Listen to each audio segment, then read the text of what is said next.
Behind the facade of modern urban life lies a group of migrant workers who drift between cities in search of livelihoods.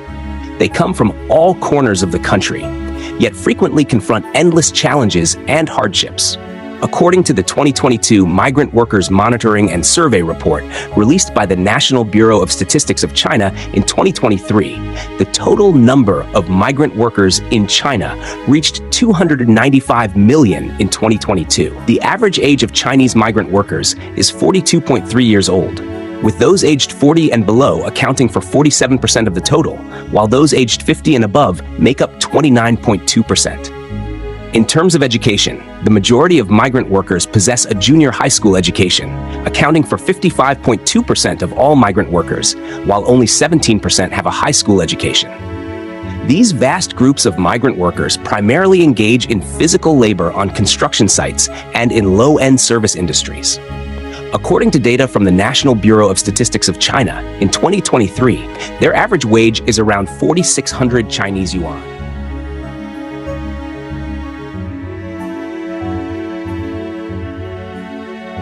In Chinese urban construction sites, the dormitories where migrant workers live are temporarily constructed from shipping containers. These dormitories are rudimentary and crowded, with each person having only a small bed and no personal space.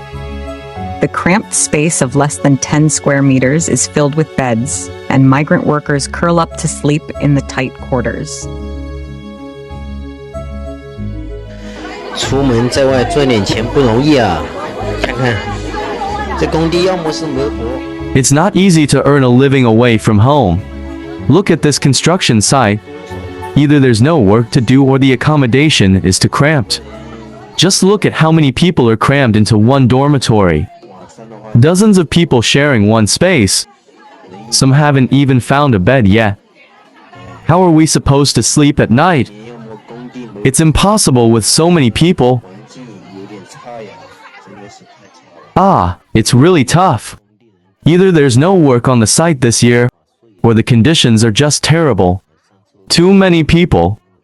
It's impossible to sleep at night with all the noise, people going to the bathroom, snoring, grinding teeth. How can anyone sleep? It's been over a month since we arrived at the site, and there's been no work every day. Either it's raining, or there's simply nothing to do. This year, there's just no work. But it's better to gather in the dormitory, have a meal, and enjoy a drink together than being alone at home, right? At least it's somewhat enjoyable outside, isn't it? It's almost the end of March, my friends. How many days have you worked on the site? How much money have you earned? Look at us, eating and drinking in the dormitory every day. Barely working, but still living quite comfortably. It's quite enjoyable. Chatting, boasting, and having fun every day.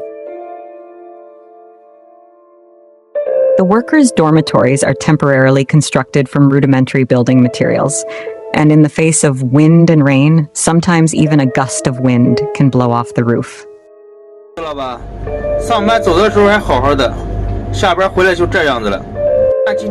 When we go to work, everything seems fine, but when we return, it's like this. Today's weather forecast says it's windy, and now we can't find our underwear. Tonight, we can't stay in this dormitory anymore. Look, everything's blown away by the wind.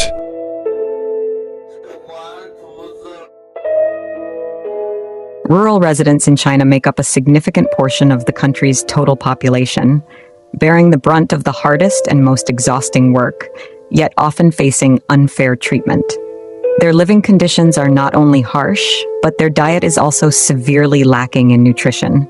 Some work sites do not provide food or accommodations, forcing migrant workers to save money by eating a few plain steamed buns with pickled vegetables, resulting in serious malnutrition.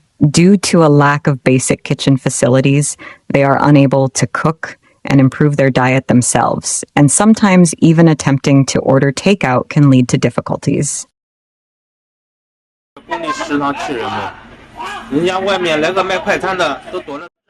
A fast food vendor came from outside.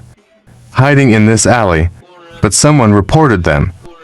They don't even let workers buy fast food. They insist on eating in the cafeteria. We workers have to pay for our own meals. Look, a meal costs for yuan. We really can't afford to waste any money. I have a family to support. In the harsh working environment of migrant workers, they may find themselves carrying heavy loads, navigating through crowded and chaotic construction sites, or toiling away in the scorching heat of summer on construction sites without adequate shade. The workplaces could be muddy fields or factory workshops under sweltering temperatures. The sheer intensity of their work is beyond imagination, often spending entire days engaged in repetitive and grueling physical labor. What's even more concerning is their lack of basic social security and welfare benefits.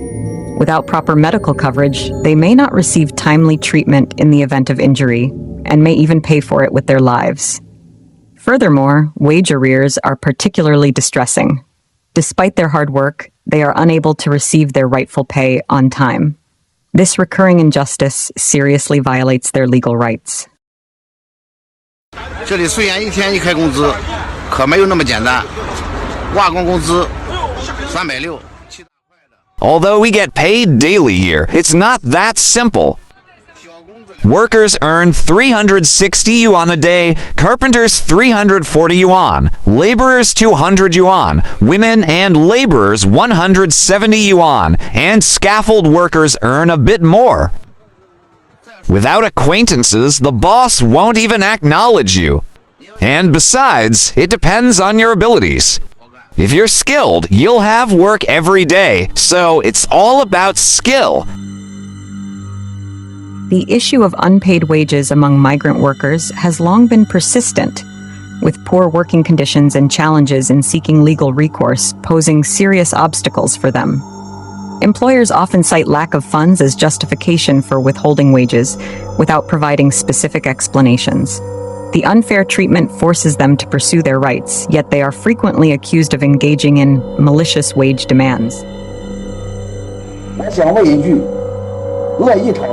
I have to ask, who came up with the term maliciously demanding wages? Without maliciously withholding wages, where would maliciously demanding wages come from? Do bosses maliciously withhold wages out of goodwill?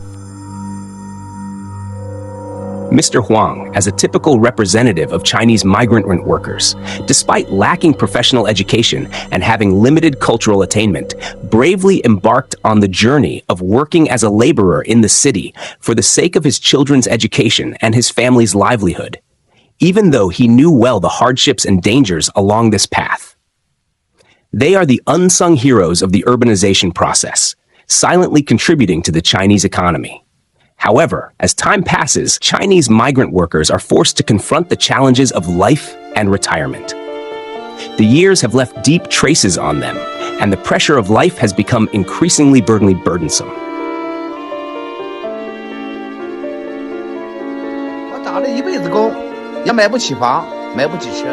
I've worked my whole life, can't afford a house or a car, but I'm happy.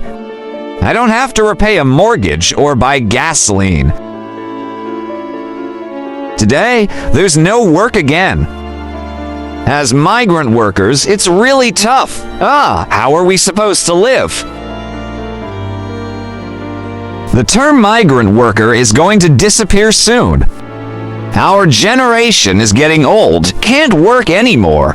We've worked so hard, no one wants the next generation to become migrant workers again.